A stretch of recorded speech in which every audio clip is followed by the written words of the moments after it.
Good afternoon, everyone, or good morning, depending on where you're joining us from.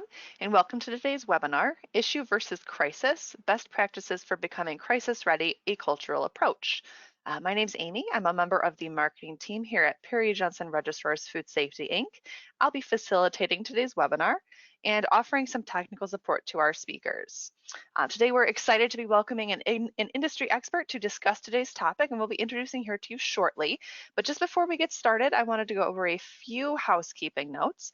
To ensure audio quality on today's broadcast, all of our attendees are on mute. However, we do absolutely want to take any questions you might have throughout the presentation. So to ask a question, you can just go ahead and type it directly into the Questions tab of the GoToWebinar control panel on your screen and click Send. We will aggregate all of these throughout and answer as many of them as we have time for at the end of the prepared slides. Two of the most common questions we get are, can I get a copy of the slides, or will the recording of the presentation be available? And I'm happy to say that both the slides from today's presentation and a recording of the full broadcast will be made available after we're done. The slides will be downloadable from the PGRFSI website, and because of the holiday weekend, they might not be available till next week, but they'll be up soon. And the recording will be posted to the PGRFSI YouTube channel for you to either review, or if you wanted to share the link with someone who couldn't attend the live presentation. We absolutely encourage that. But just really quick, this is what the control panel might look like on your screen. Could be different depending on what system you're running. But if you go ahead and click that little black triangle or gray triangle on the left side of the Questions tab, it'll open up this panel here. And then you'll just go ahead and type your question into that box at the bottom and click Send. We will be collecting these questions throughout, so you do not have to wait until the end to ask a question. Just as it comes to mind, if you need a point of clarification, get those questions in. We'd love to give you some good answers. So now I'm going to go ahead and introduce our moderator today. That is Paul Demarin.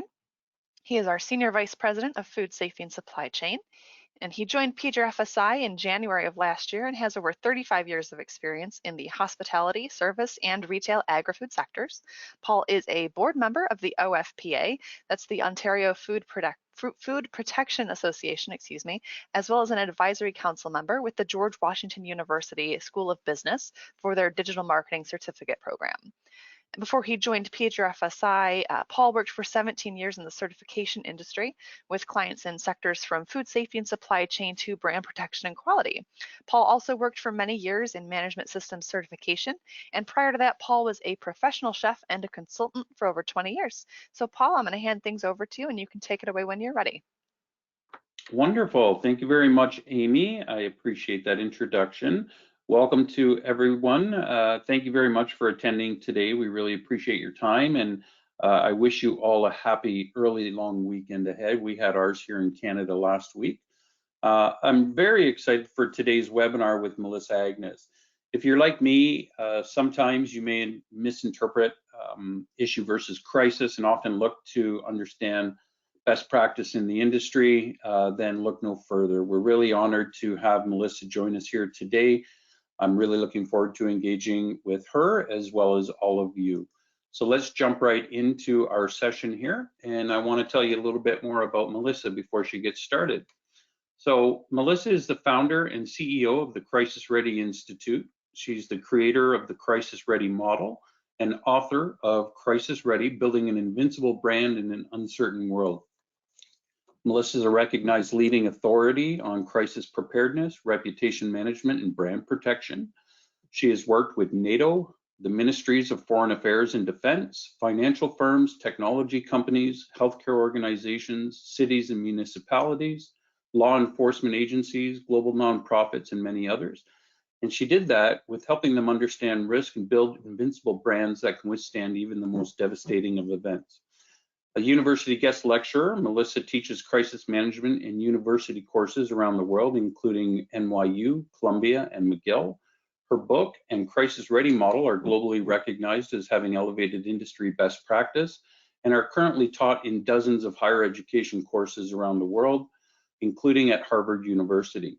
Melissa sits on the Police Professional Standards, Ethics, and Image Committee for the International Association of Chiefs of Police, and she's also a member of the Global Advisory Council for the Institute of Strategic Risk Management. which is an entity established to help world leaders understand, evaluate, and strategically prepare for rising global risks. In 2019 and 2020, she also sat on the panel tasked with developing the International Standard for Crisis Management Guidelines for Developing Strategic Capability, which is ISO 22361, excuse me. In 2015, Melissa gave a TED Talk in Los Angeles where she discussed the secret to successful crisis management in the 21st century. She's also the editor of the Crisis Ready blog and was the host of the Invincible Brand podcast, and is also a contributor to Forbes, which is a go-to source for the press, with recent coverage including the Wall Street Journal, Vox, Vibe Magazine, US Today, and many more. As I said before, Melissa, thank you so much for joining. It's a real honor and pleasure to have you here today, and I'm now going to pass it over to you. Thank you. Thank you. Can you hear me? We can hear you great. Awesome. That is a long bio to listen through. Thanks for that. And I'm really, really excited to be here with all of you today. So let's just dive right in, because there's a lot to go through and I want to definitely have time for your questions. So let's see if I flip. I don't think it. Oh, there we go. Okay. All right. So we know this. We know this as of the start of 2020, that the world has entered into an era of change and challenge that will continue well into the year that we are currently in, almost 6 months in, and beyond that. And I remember in 2019, I sit in some really, I think, really interesting tables around the world with different leaders in different capacities. And in 2019, we were having some global discussions around how the world was about to change. The world was leading into this era of change and challenge and risk and crisis. And while we didn't know what was going to be the catalyst, we had no idea that COVID was going to be the thing that would happen. At the start of 2019, we were looking at putting a symposium together globally for looking at what do we do over the next 5 years to really prepare for this era of change and challenge that we knew that we were walking into or leaning into, waking up into, closer and closer every day. And then halfway through 2019, it became very clear that 5 years was way too far, was way too long. We needed to change that. And it really was, we started thinking about this and how do we accelerate organizations, leaders, people's understanding of risk management, of crisis management, of navigating through crisis today, because we realized it was far less than 5 years away. And then 6 months later, or just under 6 months later, COVID hit. And it's not, we really have entered into a world of an era of change and challenge that if we are prepared for the change and the challenge, then all of a sudden it becomes opportunity, or the opportunity becomes abundant and unprecedented if we're in a state where we have the horizon, we're tapped into the horizon and we're looking at different things 360 degrees and really understanding what it means to navigate through and to lead through crisis. And so that's really what I want to talk to you guys about here today. So looking at that, staying ahead of the change and challenge, when I talk about looking to the horizon, it's one of the things, if you even just thinking back to the start of COVID and how frustrated I was with a lot of what was happening. But at the start, I was working with my clients prior to COVID hitting North America, right? And my clients were crisis ready because my clients are crisis ready. They've invested over years in their crisis readiness. They understand the value of it. And so when COVID hit North America and everybody really began to panic, and panic is a human emotion, so that's normal. My clients had already been through those stages, and they were at a point where they weren't overwhelmed at this point. They had their strategic plans. They had the different variants of their strategic plans depending on what would happen and when that would happen, because it was such a highly volatile situation. So staying ahead of the change is crucial in order to own the crisis, transforming real-time challenges into real-time opportunities, because they are abundant. They are abundant in the sense of, even if it's just in leadership. So if you want to think back to COVID, when everybody was panicked because they realized that it was real, that it was staying, we didn't have any answers. We didn't know how long it was going to be. Nobody foresaw how long it ended up being. Being in a position to rise to that occasion as a leader is substantial and significant and present so much opportunity for your organization, for you as a professional, for you as a human, and is also a need. We saw at the beginning of COVID that there was a lack of leadership on a global level, both in government and with corporations, because people were too scared to step into that space of unknown and to lead through it. So if you have your eyes on the horizon and you know how to kind of ebb and flow and roll with the punches so that you can lead through crisis, the challenge really does transform into opportunity in so many different ways. The second point here is rise as a leader for your teams, your communities, your stakeholders, alleviate undue stress for yourself and your teams, especially I think today, entering into June. We're a few days away from June 2021, which is really, really hard for me to fathom. And everybody's exhausted. We are mentally, emotionally, we are just exhausted from the last 18 months. Understanding, Paul, when he said that, and when he introduced me and he said that in his career or in his life, he's often mistaken issue versus crisis. That is a normal state. Paul is not alone in that whatsoever. So being able to identify in real time the difference between issue and crisis when it's striking, and alleviating the undue stress or the undeserved or unmerited or unnecessary stress for you and your teams goes a really, really long way, especially right now when everybody is so exhausted. And then, of course, to continue to thrive amidst change and challenge so that you are seeking and taking upon the opportunities that are presented to you when you're crisis ready. Melissa, my understanding is obviously that a good crisis management strategy is quite important to really any business, and that's primarily focused on, I think, the human side of the crisis. So for example, how you're ensuring your staff are kept safe during a crisis, or how you respond to your vendors, your stakeholders, the media. If you want to understand the process, and that includes what your teams say and how they manage the crisis. So in your opinion, what are some common mistakes, I guess, that you see organizations make when it comes to crisis management? Yeah, absolutely. And I'm going to answer that in alignment with everything that you just said to set that question up. One of the biggest common mistakes is not knowing who all of those stakeholders are and understanding their relationship with the brand or the organization, and really getting ahead, talking about having that foresight, that looking to the horizon and having that strategic foresight, not being in a position to say, here's the situation, here's what we know, and here's what each one of our different stakeholder groups and the people who matter to our organization care about, what they're going to want to know, the questions that they're going to have. This is all the prep work, right? This is called a stakeholder mapping exercise I'll talk about in a second. But one of the biggest, most crucial mistakes and dire mistakes is not taking the time to have those questions answered, or have all of that answered prior to experiencing any type of challenge, any type of crisis. Okay, and that all goes into being crisis ready. Yeah. So looking at, and in kind of respect to that, when we talk about mitigating, or common mistakes and mitigating further impact, the longer we take to effectively respond to an incident, the more control over the narrative you lose, the more it becomes everybody else's story, everybody else's narrative but yours, and the harder that is to regain control of afterwards. The more trust and credibility you destroy with those who matter most to your organization, and the more material impact you then risk suffering as a result of this. And what I refer to this is the crisis response penalty. So if we say that this is a timeline, and this is the point of impact, this is the incident that occurs, and a crisis is going to come with consequence and repercussions and material impact, because that's by nature what a crisis is.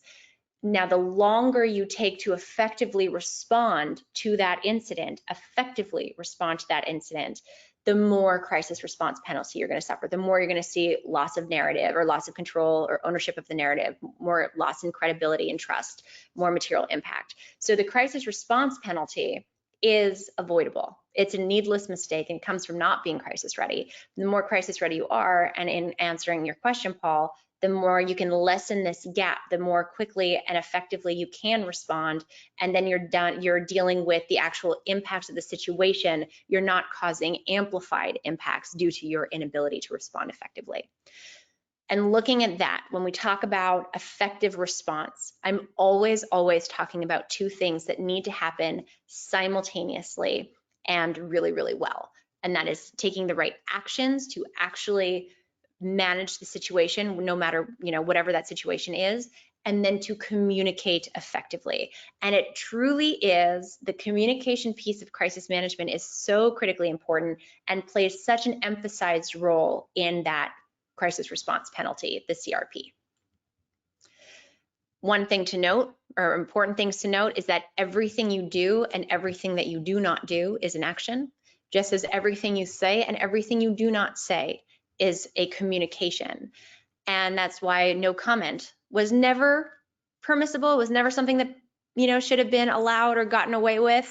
But now more than ever, the actual words no comment, it's one of the worst things that you can do when responding to a crisis, especially if you want to lead through that crisis, which means that you always have two options. You always have the option to mismanage a situation or to manage it well. And managing it well, obviously, being crisis ready is what we're here to talk about. So to set the tone, oh, go ahead.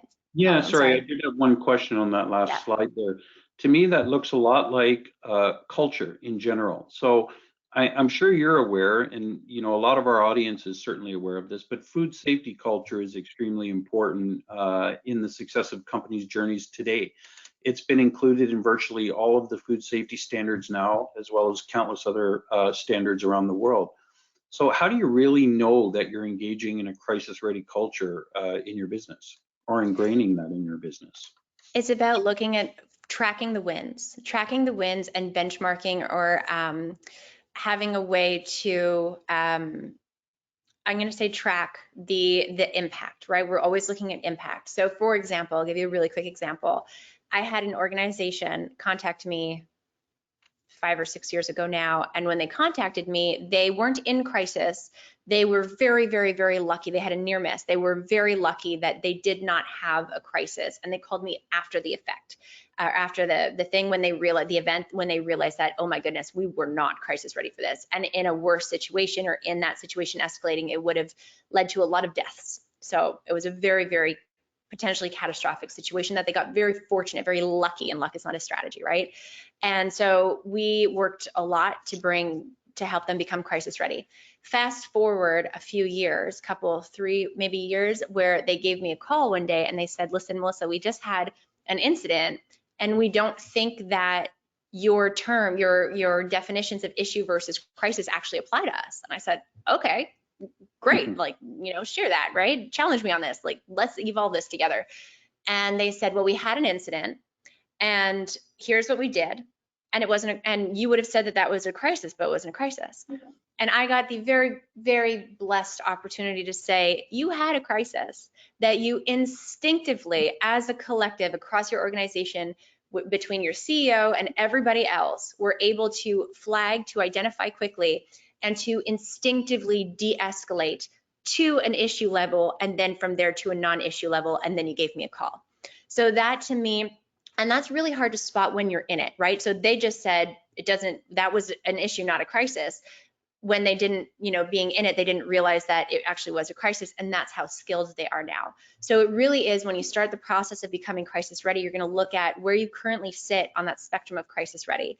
And you want to track the wins, you want to gauge culturally where your team is really excelling. And, it's hard to track what doesn't happen, but there's a lot of metrics that you can put into place between customer service and employee morale and all of these different things to really, that fundamentally being crisis ready, having a crisis ready culture actually entails and actually provides. I hope that answers. Yeah, amazing. Thank you.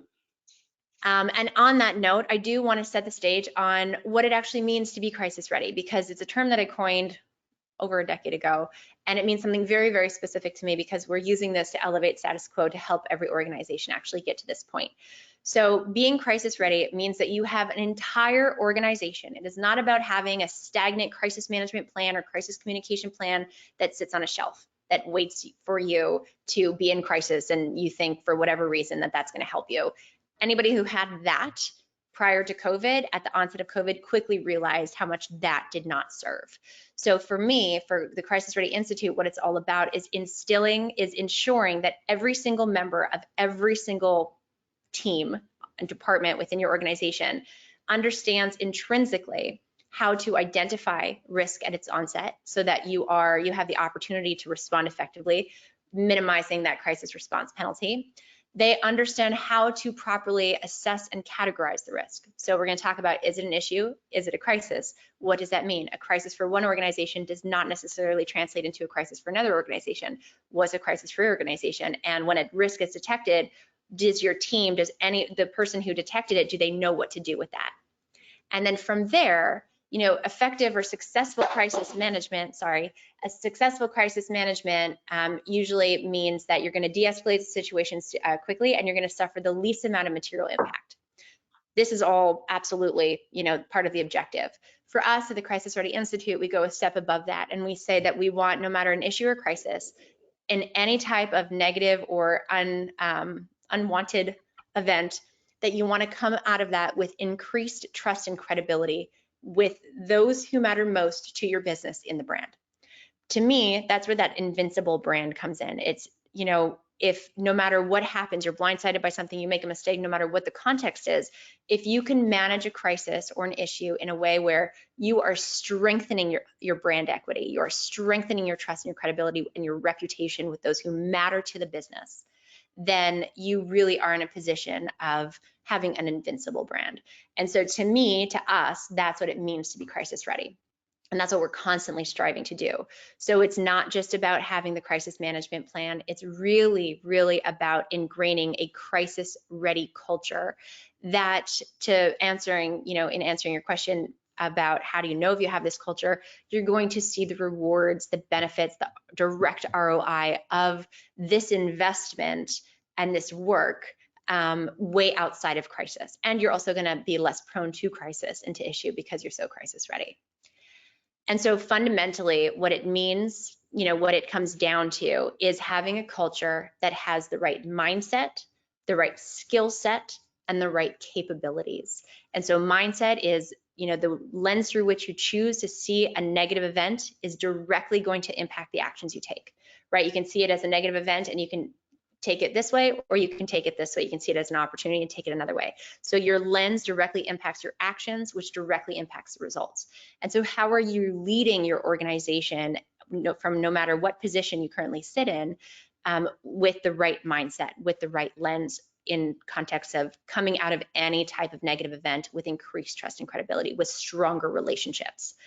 Skills is the things that we're going to talk about today. All of the skills of crisis ready, of becoming crisis ready, are completely learnable.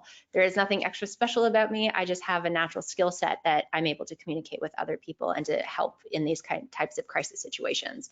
And then when we talk about capability, we're talking about processes, we're talking about procedures, we're talking about structures and governance and escalation protocols, and all of the structures or the capabilities that are going to enhance and enable, empower the mindset and the skill set. So fundamentally, this is what it means to be crisis ready. And what we're going to talk about today is some key elements to help you drive this forward within your organization. So if you actually take these steps today, it will take you leaps and bounds into becoming crisis ready. The first one is going to be the title of this session, which is Issue versus Crisis. And so I'm going to give you a framework. I'm going to give you, like I said, a crisis for one organization does not necessarily translate into a crisis for another. So that means that you need to define crisis for your organization. So I'm going to give you a framework, and then you guys can take that and make it yours. All right, so a crisis is an event or a situation that stops business as usual to some extent. It stops business as usual, and it requires immediate escalation straight to the top of leadership. So if leadership is in a meeting, if they're sleeping in the middle of the night, if they're on vacation, this incident is going to stop business as usual and is going to pull them out of that meeting or wake them up from their bed or bring them home from vacation, because this situation threatens material impact on one to all of these 5 things: people, so stakeholders, both internally and or externally; The environment can mean the actual planet, depending on the nature of your business. It could also mean the economy, operations, reputation, and or bottom line. So a crisis is an event or situation that stops business as usual, requires immediate escalation straight to the top of leadership because it requires their directives, their guidance, their leadership, because this incident threatens material impact on people, the environment, the business's operations, its reputation, and or its bottom line. Melissa, you Yes. speak a little bit about being crisis ready as a top-down, bottom-up approach and mindset. So with that in mind, in your opinion, who is really accountable to crisis management? Leadership. Leadership ultimately is going to be accountable to crisis management, to the incident itself and the way that it's managed. If you look at an example that comes to the forefront of my mind that I talk about in the book is Volkswagen. So Volkswagen's emissions scandal that happened back in 2015, they ultimately, there's a whole case study there on its crisis management, but ultimately 6 leadership members of the leadership team of Volkswagen were criminally charged personally. So who is accountable to an organization's crisis management and crisis readiness is effectively leadership. And under the crisis ready governance, you're going to have those who are accountable and then those who are responsible for implementing the crisis management response. Yeah, it makes perfect sense. Okay, thank you. So crisis is an event that stops business as usual, requires escalation to leadership because it threatens long-term material impact on people, the environment, operations, reputation, and or bottom line. Whereas an issue is a negative event or situation that does not stop business as usual. So issue management is the unpleasant part of our daily job. We know that in business, there's constantly issues that we're constantly fires that we're constantly putting out, right? That is issue management. If it doesn't stop business as usual, it is part of your function or is part of your job description. The unpleasant part of the job, but the job nonetheless, because it does not require immediate escalation to leadership, because it does not threaten material impact on people, the environment, the organization's operations, its reputation, or its bottom line. And so when you're taking this framework and you are saying, okay, what is an issue and what is a crisis for our organization, which is a really important question to answer. You don't want to say, you want to take an event, you want to find the thresholds. You want to identify the thresholds. So you want to take apples to apples, right? So you're going to take an event, you're going to take an incident, a high risk scenario, most likely high impact type of scenario, and you're going to say, in what context, in what situations would this scenario be an issue? And in what situations would this very same scenario be a crisis? And then then you ask why. Right? And you can define the thresholds of impact. When we're talking about material impact, where are those thresholds of impact that take an issue and escalate it to crisis level, and or vice versa? That when you are in crisis mode, you know that you have de-escalated it down to issue level and then from there to non-issue level. So it's really about defining that criteria. Melissa, I've often been in situations where people refer to the current situation as a crisis, where based on your description here, it would be clearly an issue, maybe like a, major event being rained out or something. Do you have any thoughts on how to manage that situation? I do. So that's funny that you say that. And I know why you said that. So for listeners here, give context.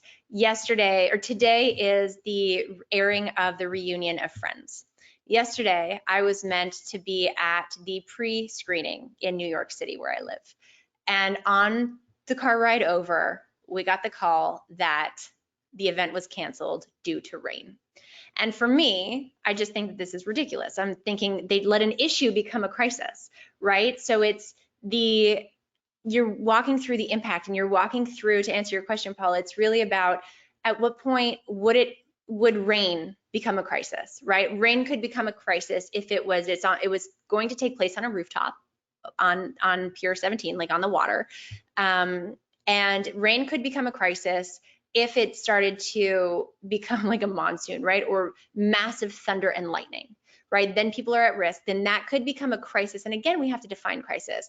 Is it a crisis or is it an issue that needs to be managed? what's the material impact? It could be a crisis if now there's rain that's coming in and it's dangerous for people and you don't do anything about it and somebody gets injured as a result of not having been crisis ready for the rain and not protecting the people who are a part of this event, right? That could be a crisis because now you've impacted people, you're likely impacting your reputation, etc. Right. Versus a few little drizzles, that would be an issue, hopefully, because hopefully you have thought through it and you now have a plan of action, an alternate action, or an alternate plan to crisis ready against it. So if it's few little drizzles, we're gonna bring out the canopies, right? Or we're gonna put out the tent and nobody's gonna get wet and we're still gonna carry on with this great event.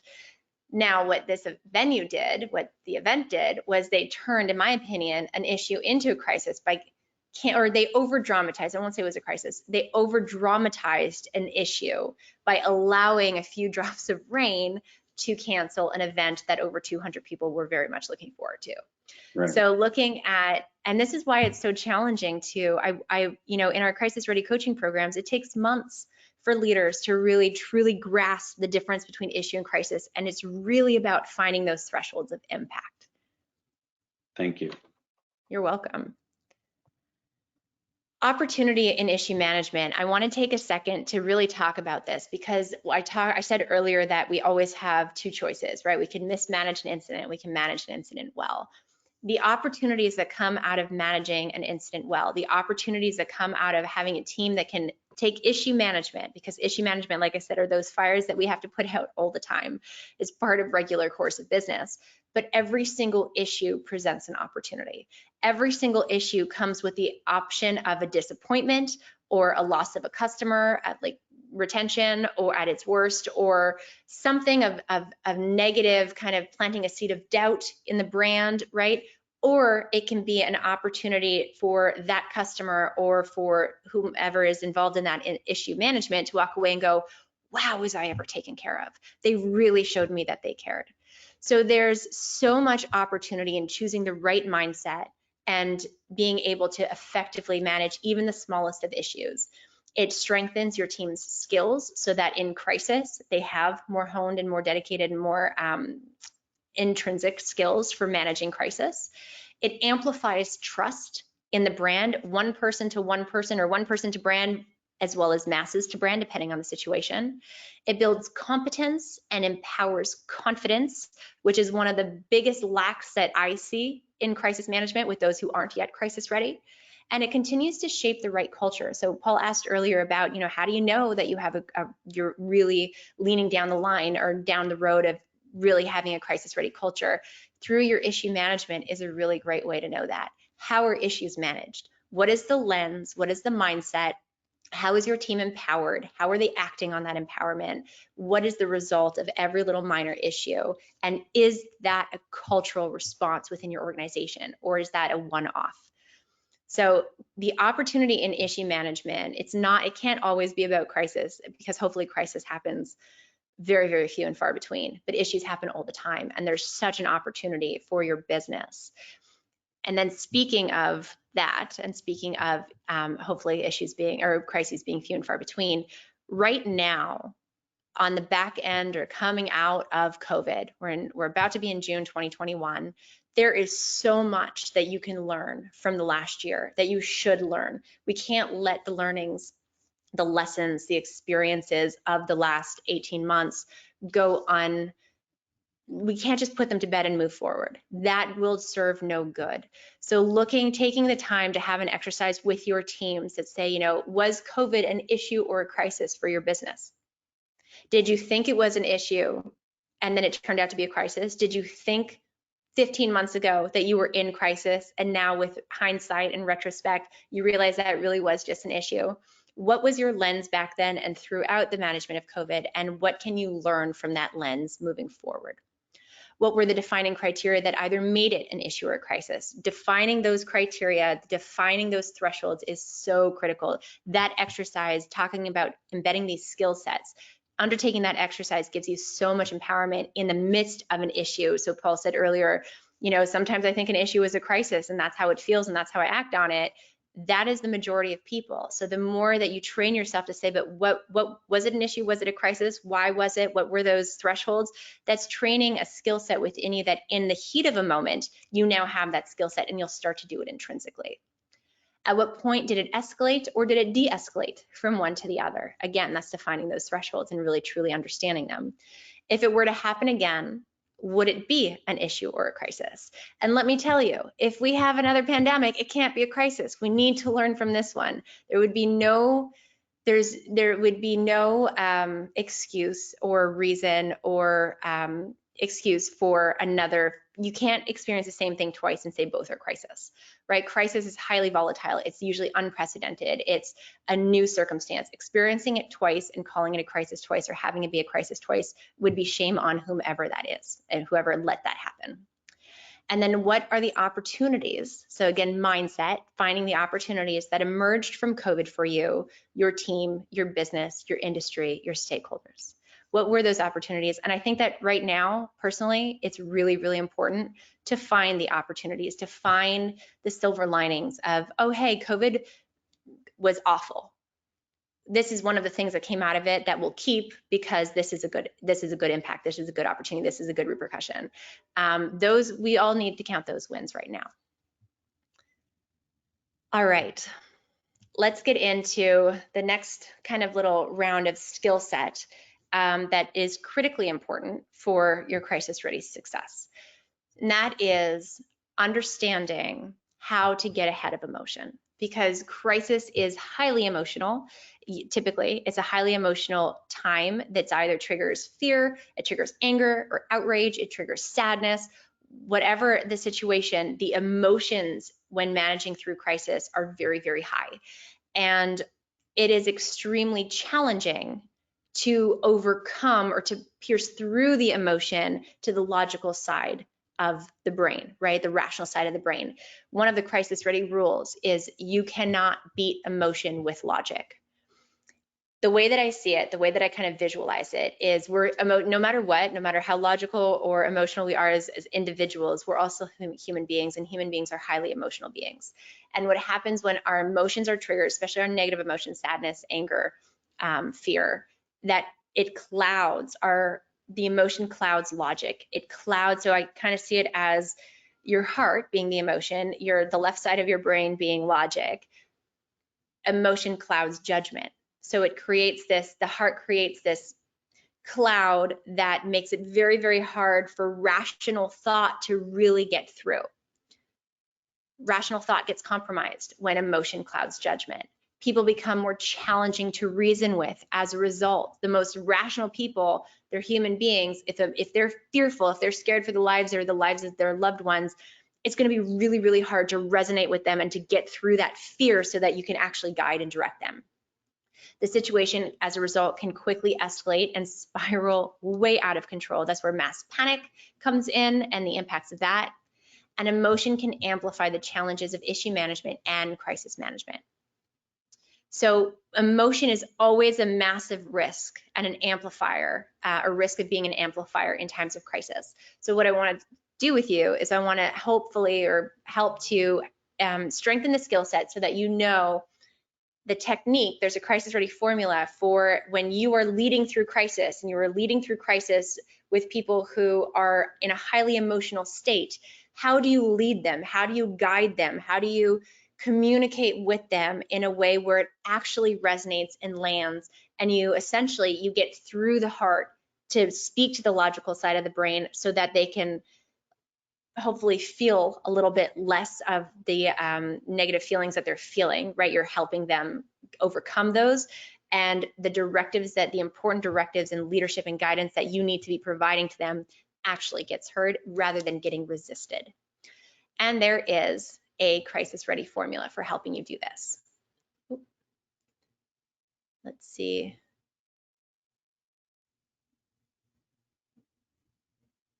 There we go. So there's two important factors. One is detection and one is response. So detecting the high likelihood of emotional escalation is looking at what is the emotion, is this incident emotionally compelling, and is it highly relatable?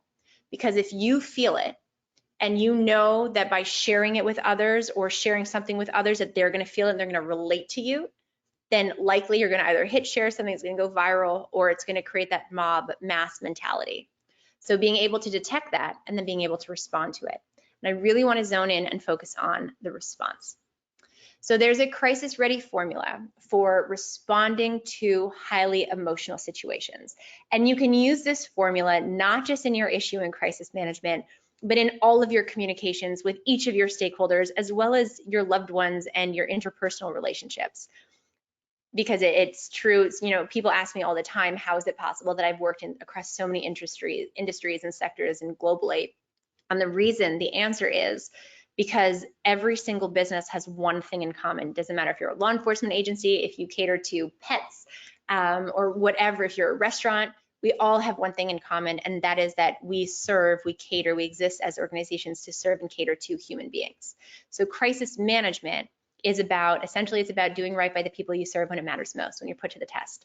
And so this formula can be used in so many different aspects of your personal life and in your professional life, in your communications. And so the formula for responding to emotion is, again, remember that logic is clouding, the heart, emotion is clouding judgment. So we want to get in through the heart so that the clouds go away and we can really resonate with the logical side of the brain. And that is first to validate emotion. Then you come in with the relatability, and then you come in with the proof. So when I say validate, I'm not saying that you have to agree with. I'm not saying that you have to tell somebody that they're right. I'm saying that you as a human being are validating another human being's emotions. They're allowed to feel what they feel. You may not agree with it, may not be the way that you would feel, but they're allowed to feel the way that they feel. And as human beings, we search for that validation. So if you think about being in an argument with a loved one, and if one of you, let's say the other person, does not feel that they're being heard or that they're being understood, no matter what you do to resolve the situation, you're going to keep being met with, this is how I feel, this is like, understand me, validate me, right? So that's the first step in the communication, is validate emotion. We understand how you're feeling, right? And being more explicit when you have more information. Then, so now they feel validated, they feel heard. They're not going to come at you as much as forcefully for that recognition, for that validation, because they've been granted it. And now the next part is that if they're going to care about what you have to say, they need to know that the thing that matters to them in this situation, to their hearts in this situation, is the thing that matters to you, because why else would they care what you have to say? So you need to validate the emotion, let them feel heard and understood, and that they're allowed to feel the way that they feel, because they are. And then you need to say what the thing, X, that matters to you, that's exactly what matters to us. And then you can come in with the proof. Then you can say, and here's what we're doing to fix it, or here's what we've been doing, or here's whatever the crisis management actions are, that's where you're going to now start to communicate those. Melissa, this one is, very true, and it actually happens probably much more frequently than we would think. And if you find yourself in these situations, what do you recommend, or how do you work to get ahead of your own emotions when it's very emotional for you to personally feel those as well? And that's such a risk, right? Because we're all human, and crisis is emotional time. So that our emotions can block our own judgment, our own ability to truly lead the way that we would in a non-emotional environment. So that's really where it comes into understand, to know yourself, to know who you are. There's logical people and there's emotional people, right? And there's nothing wrong with either one of them. If you're a logical person, and I deal with a lot of logical leaders, sometimes their emotion is that they find emotion to be ridiculous. So they don't understand why everybody's so upset, because they see it so crystal clearly and logically. They're analytical, they're looking at the logic, at the proof, or they're not impacted emotionally, right? So if you have that as part of kind of your making up, the way that you're made up, then you want to do something like this logical formula that is going to help you communicate with emotional intelligence when you need to, while still being very logical and analytical, which is a great asset, attribute to have, or quality to have in crisis management, right? But you don't want to miss that emotional factor. Now, if you are on the other side and you are somebody who personally is an emotional person, and you realize that your risk is that you're going to be too empathetic, right? Maybe, or you're going to feel too emotional because of the situation, whether it's because you feel what other people are feeling, or you're emotional because it's your business and you care about your business, like you care about your children and all of this, then you want to make sure that you are counterbalancing that you're balancing that out, that you have a team and hopefully advisor, potentially plural, that will counterbalance you there, that will allow you to be you and to take those qualities of you and help you, allow you to use them to lead with emotional intelligence, which is such a strong quality to have, but also provide that balance of logic. And those relationships need to be formed in advance in order for them to actually work, which is a big part as to why I've always been helped organizations become crisis ready versus branding myself as, if you're in a crisis, call me, because I can establish those relationships beforehand, and I can teach all of this, and I can have the clients that call me after the fact that challenge me and say, hey, that wasn't really a crisis, right? Because they were able to do that. Yeah, I think that's smart. Use the methodology of teach them to fish and not buying them fish, right? Yeah, no, that's amazing. Great. Okay, thanks. Absolutely. I don't like to be depended on. So understanding and taking this back to your teams, taking this formula, you can also go to crisisreadyinstitute.com and download this formula for free, but with a whole bunch of other resources that we have there.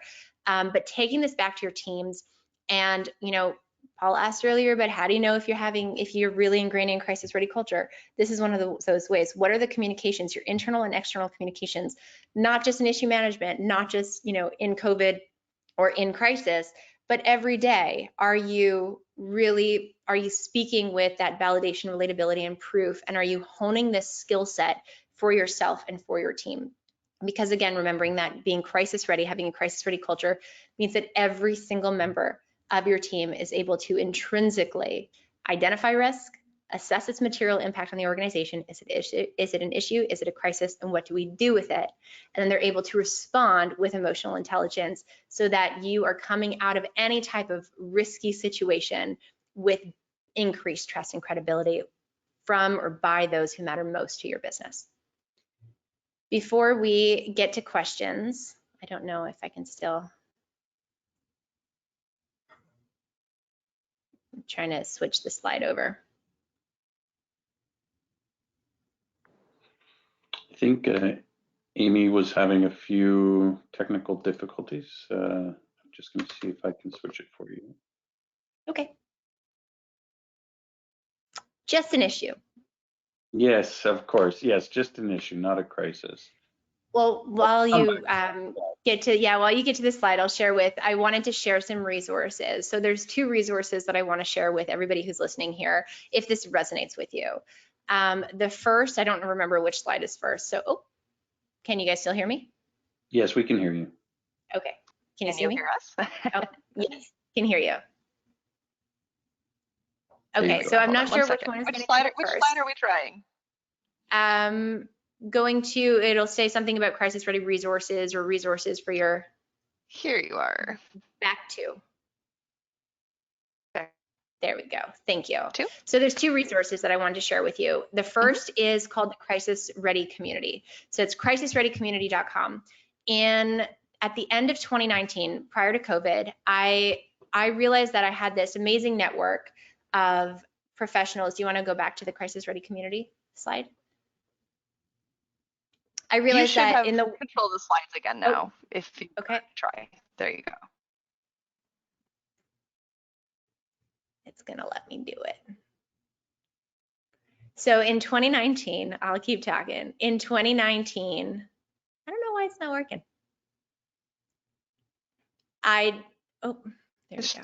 Being very slow. There we go. Okay, we're gonna. Nope. See, I went too fast. I wanted to create a space. So becoming crisis ready, coming along this journey, whether you are somebody like a consultant, it can be a very, very lonely career. Not many people get it.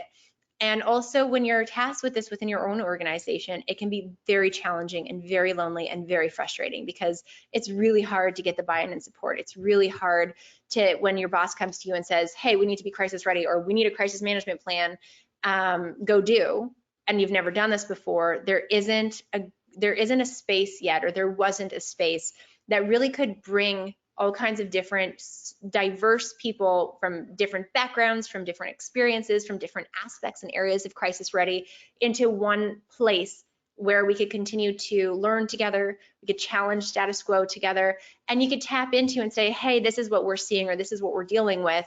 Has anybody else experienced something like this, and what did you do? And tap into law enforcement professionals and CEOs and tactical operational people and risk management professionals, and really get the support to support you through this important work. So that frustrated me that space didn't exist. And so in late 2019, I founded the Crisis Ready Community. Crisis Ready Community is an incredible space that's continuing to grow all the time, that is exactly dedicated to that. It's dedicated as a home to anybody who has any interest or tie in their career to any aspect of Crisis Ready. We host monthly masterminds. We just do a whole bunch of things to support the community to continue to strengthen these skill sets. So that's one resource that I wanted to share with you, which is the Crisis Ready Community. And then the second resource is, let's see if we get to change the slide. Aha. Is our Crisis Ready coaching programs.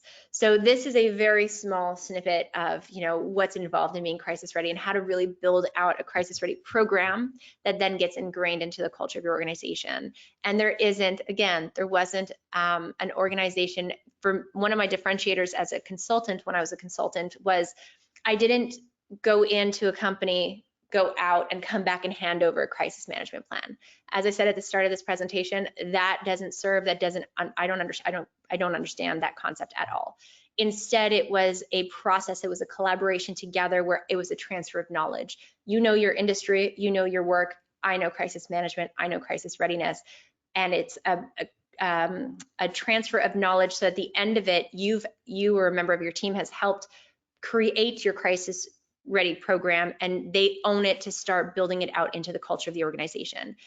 When I founded the Crisis Ready Institute last year, which is just over a year ago now, this is our core program at the moment, is helping organizations and their teams and their third-party counterparts, when appropriate, or partners when appropriate, come in, and over the span of 4 to 6 months, we really transfer that knowledge and help you build out your crisis ready program, and then strategically build that into the culture of your organization. So if you're interested in anything around this, we've got a couple different options depending on if you want to focus on communication, if you want to bring in your entire organization or members of your organization and really build out your organization's program. You can go to crisisreadycoachingprogram.com, or you can also go to crisisreadyinstitute.com and find all of this information. And so with that, we have a few minutes that I'd love to answer some questions if we have any. That's great. Thank you so much, Melissa. That was such an excellent presentation and discussion. I really appreciate your time. Certainly look forward to partnering with you in the future as well. At this point, again, let's pass it back to Amy now, and we'll open it up for audience Q&A. Thank you again. Yeah, absolutely. Yeah, we're going to go right into the audience Q&A. So get those questions in if you haven't already sent them over to us. I just wanted to really briefly touch on some of our upcoming webinars. They're all free to register, and they're all at the pgrfsi.com/webinars page. So with that, just a quick sneak peek of what's coming up. Let me go ahead and open the questions tab here. All right. I have a question here from Grace. Grace is wondering if you could provide an example of how to validate someone without agreeing with them. Yeah. Oh, we have a slide. Or maybe actually, yeah, I don't know if we can go back. That does agree with them though. So I'll share the slide. I'll share that example. But essentially, you're not saying you're right. You're saying we hear you.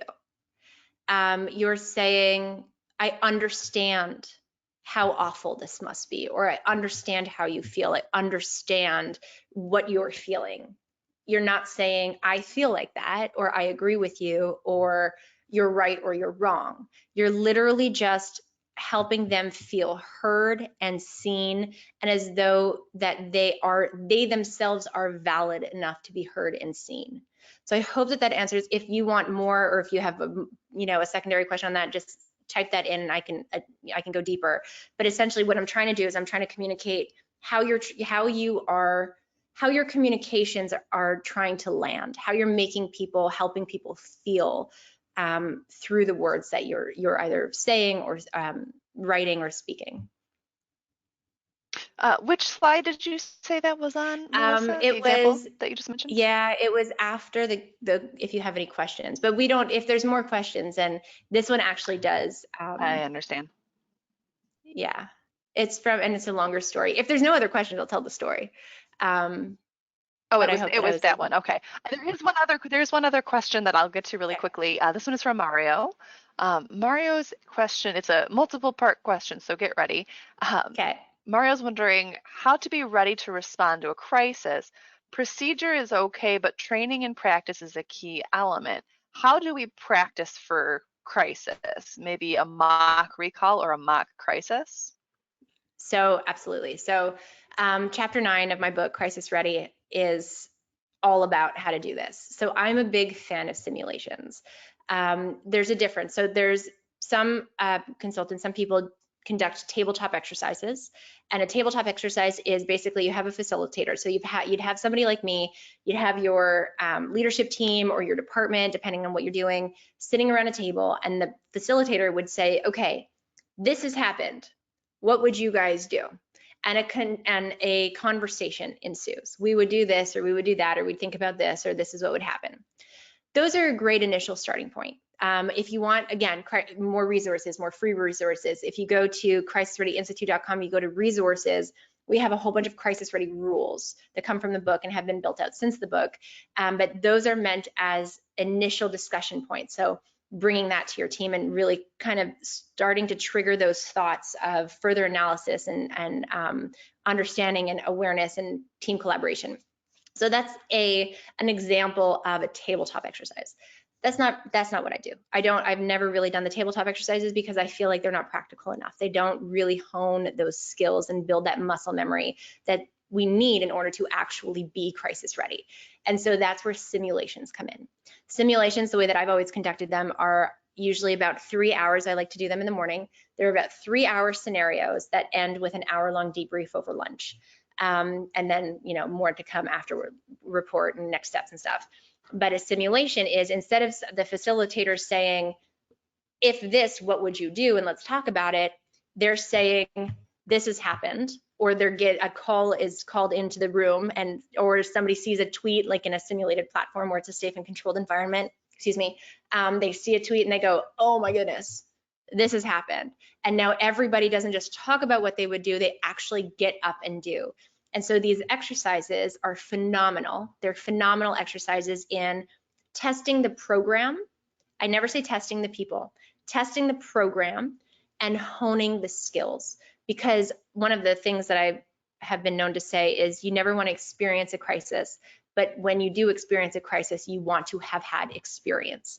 And simulations, especially prior to COVID, are the best way to have that experience, to gain that experience, and to fine tune and find the different areas of vulnerability within your program, within your teams, your capabilities, all these things that you could have never found prior to actually going through the exercise or experiencing a crisis. And in a crisis, not when you want to find them, right? So, and again, chapter 9 of my book, Crisis Ready, it's an entire chapter on how to facilitate and put together and conduct a very successful exercise of this nature. Absolutely. All right. I think we have time for one more quick question before we wrap things up. I know we're running to time here, but let's see. During a crisis, do you have any thoughts on how to keep your team motivated despite conflicts and obstacles? It depends on the crisis. It depends on the team. It depends on, is this, a one-day event? Is this you're calling people in for a whole weekend? Is this a 3-month event? Is this a 18-month event? So there's different answers to the different contexts, the different settings. If we look at the last year and a half, people, how do you keep people motivated when they're exhausted, when they're overwhelmed, they're exhausted, they're having on far too many hats that any one person should ever have. And, you know, it's across the board, from working from home and adapting to a new work environment to being teacher and parent and professional and trying to be an individual, to not being able to go outside, to being cooped up in a small, you know, environment with the people you love, but the people you may not love to see 24 hours a day for 18 months. So it's, I think really it's about understanding, thinking about this stuff ahead of time. And again, it's, you know, is this a one-day crisis, is this a weekend crisis, is this a year-and-a-half long crisis? But as a leader, and the fact that you are asking this question is really, really tells me a lot. It's asking yourself that question. How do we continue exactly that to motivate? How do we validate emotion? How do we make sure that we're giving our teams, especially in a long-winded crisis, how are we supporting them? How are we validating? How are we recognizing the struggle, the challenge, the, you know, all of the emotions that are involved? And what are we providing to them as resources and support systems to help them prioritize their mental and emotional health, to prioritize, you know, taking time and decompressing and rejuvenating. So it's not a one answer. It's not like a one size fits all answer to your question. It really is, in a week-long crisis, it's far easier to do that than in a year-and-a-half long crisis. But making sure that you have this question built out into your program from the leadership perspective, on being tapped into having your eyes on the horizon and knowing that this is something that your eyes need to be on the horizon for, is really, really important. And I'm sorry I'm not giving you more. It's really a individualized question, so I'd be happy to talk offline and talk about some solutions. But yeah, making sure that you are recognizing and providing support emotionally and resourcefully is really important. Absolutely. Thank you so much for that. I'm going to go ahead and put your contact info up on the screen just as we wrap things up in case anyone did have any other questions. But I just wanted to thank you again, Melissa. Thank you so much for taking the time to share your expertise with everyone. I do apologize for those brief technical issues right in the middle. That's on my internet provider. But yeah, we'll wrap things up for today here. Thank you for everyone taking the time to attend. I will have the slides up on the website at pdrfsi.com as soon as possible. And again, Melissa, just thank you so much. We are super happy to have you, and I hope we can have you again in the future for another webinar. So I'll just wish everyone a safe and a healthy long weekend if you're in the States like some of us are here at PDRFSI. And I wish you all a happy and safe rest of your week. So we'll see you all next time on the next webinar.